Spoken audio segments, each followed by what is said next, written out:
Welcome to the Fab Shop. I'm Jason Ball with Miller Electric. Today's video series is going to be on the 7 essential variables in welding. So you're probably asking yourself, Jason, there's a lot more than 7 variables when it comes to welding. And you would be correct in that. There are tons of variables that come into welding. You've got different gas mixtures, flow rates, power input requirements. That's all great and dandy, and you need to know that stuff. But I'm going to a fundamental approach to teach content to new welders.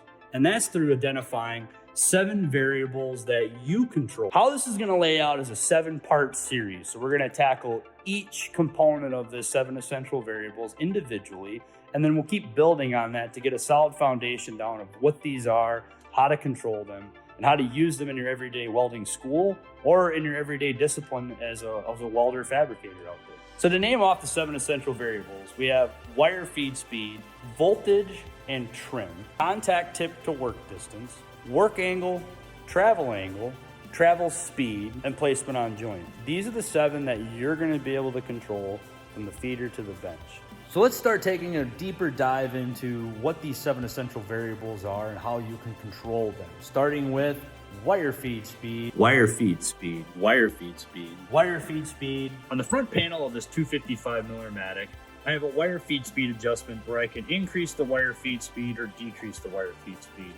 With this type of setting, I can increase the amount of amperage into the part or decrease the amount of amperage into a part. This is going to affect the amount of power input that I actually put into the part by either adjusting this value up or value down. Now, if I'm using a constant current machine, which is like a Synchro Wave 300 here for Tig welding or stick welding, I'm able to directly control amperage by adjusting the value of amperage directly up or down. This still controls the amount of power input I have with the torch, and I control this value by increasing or decreasing that value.